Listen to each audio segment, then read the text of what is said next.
Good evening and welcome. I am Amarachi Ubani. Tonight, the anxiety is over as the Senate unveils ministerial nominees fixed October 13th for screening. Former governors Rotimi Amechi, Babatunde Fashola and Chris Ngige make the list of ministerial nominees.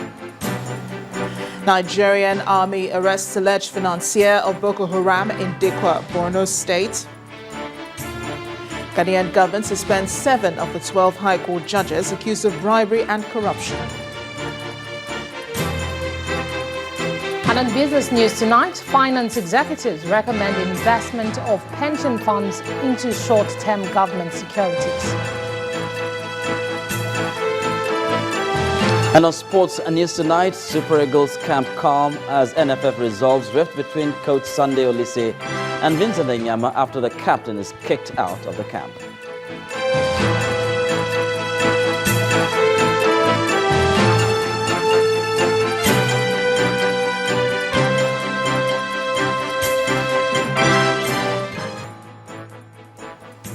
Nigerians are now aware of the names of ministerial nominees sent to the Senate by President Muhammadu Buhari.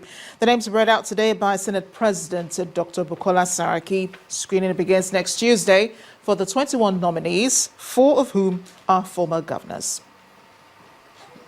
Ministerial nominees.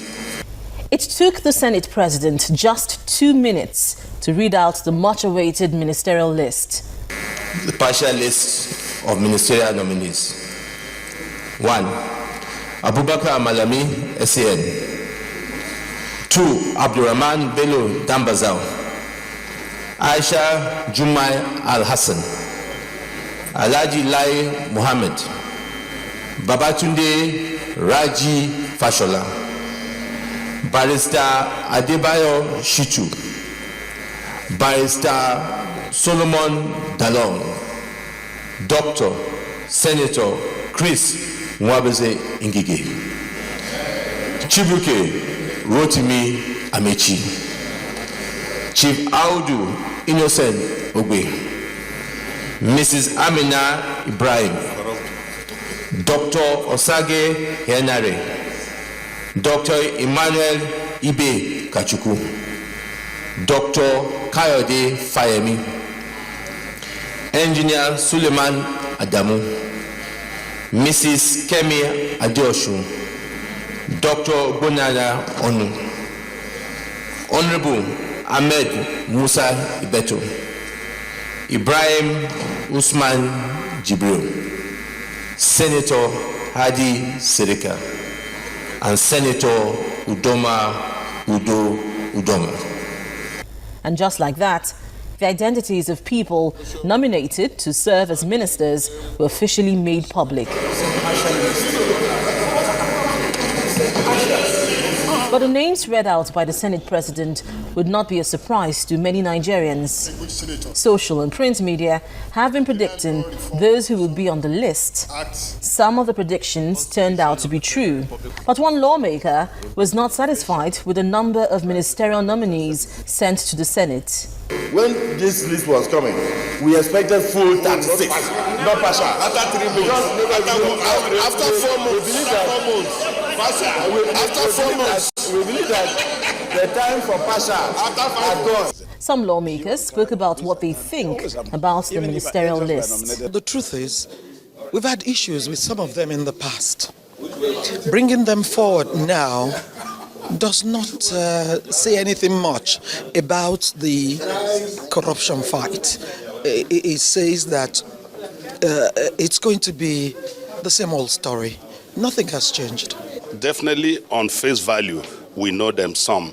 Some too, maybe what we think about them does not give that excitement. The caliber of people that are on the list are people known everywhere in this country. They have their track records, and the president of the country decided to bring them back and give them a portfolio. The hue and cry of this and that, it always happens. Even if angels were nominated, there will be comments. And I believe he took his time to form a team. The Senate President has fixed Tuesday, October 13th for the screening of the nominees. Senate spokesman told journalists that the screening was fixed for Tuesday next week to allow lawmakers study the resume of the nominees thoroughly. He also said the Senate would not be partial in the screening exercise. The Senate is ready and capacitated to receive petitions on any of the nominees. I want to assure Nigerians that every petition received will receive a diligent attention, and all petitions will receive the attention of the Senate, will be looked into, and will also form basis for our screening. Barring any last-minute change, the Senate will begin the screening exercise of the ministerial nominees next Tuesday, October 13th, right here in the Senate chamber. Now, lawmakers have said they will do a thorough job in the screening exercise. Now, 5 ministerial nominees are former lawmakers, and usually the tradition of the Senate is that when former lawmakers come for screening, they are asked to take a bow and go. But this time, the Senate says former lawmakers will be questioned just as much as the other ministerial nominees. From the National Assembly, Linda Akibe, Channels Television News. As soon after the list was read out by the Senate President, a wave of reactions followed.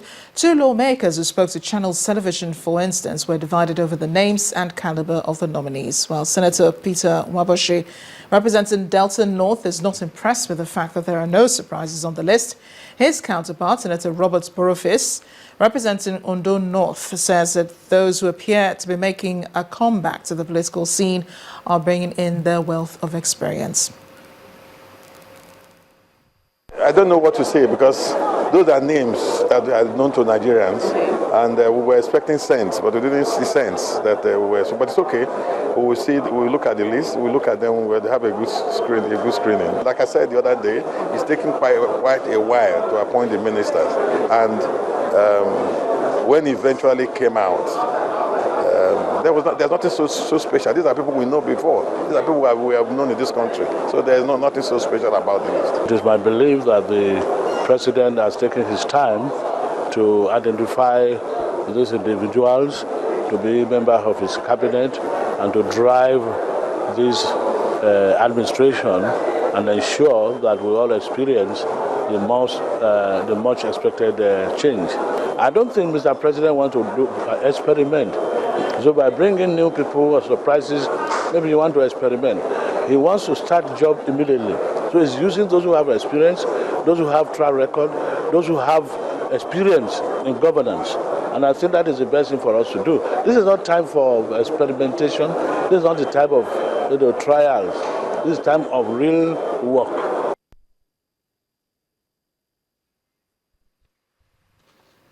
Staying with the lawmakers, a former president of the Senate, Ken Nnamani, has urged President Muhammadu Buhari to ensure that the fight against corruption is spread across the board, irrespective of who is involved and in which administration he served. Senator Nnamani has also asked the president to ensure that all issues of monumental graft, especially those that have brought Nigeria into national disrespect, such as the Halliburton and Siemens scandal, are prosecuted. He said a lot of political courage is required to tackle corruption, but noted that the expectations and support of majority of Nigerians who have suffered the downside of drained resources should encourage the president. For the presence of the convener of this book. The reason for this convergence of political office holders, judicial bigwigs, the academia, the diplomatic corps and the civil service is the launch of a book chronicling the way through corruption to the well-being of Nigerians. For a matter which is top on the agenda of the present administration, the criticisms and the advice are not spared. First to be raised is the alleged restriction of the corruption probes to officials that served in the immediate past administration, and the failure to probe monumental corruption scandals like the Halliburton. Draw a line when the investigation for monumental corruption that may be inappropriate. There should be no exemptions, please. And we don't draw lines. Anywhere we find something monumental enough, we should expose it.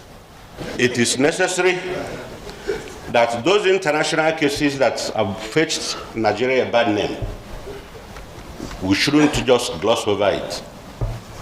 We should delve into it, no matter who is involved. Reports are ready. Such reports should be read and implemented. Issues bordering on Halliburton, issues bordering on Siemens. For many people gathered here, fighting corruption is not talk shop or a compilation of literature, but determination to set things right and shedding off the veil of hypocrisy in the anti-corruption campaign and fight. It is not the number of books that we write, it is not the noise we make about corruption, but our attitude to it. Once we change our attitude and face realities, rather than pretending about our lives, I think things will be better for us in this country. The fight against corruption is not only for the government alone. There is a committed, a transparent and honest government, and we need to support that government to succeed in the fight against corruption. The consensus here is that Nigeria is too rich to be poor. And while some say Nigeria is presently too poor to be rich, it is clear that to rise out of that deplorable situation, every Nigerian must play a part in the fight against corruption and hold government and public office holders accountable at all times. Omelogo, Nadi Channels Television News. In part two, after the break, students of 2 colleges of education in Osun State protest planned merger of the schools. Also, we're discussing further the ministerial list sent to the Senate and read by the Senate President, Bukola Saraki. Here in the studio to discuss that will be legal practitioner Martin Ogunleye. Please stay with us.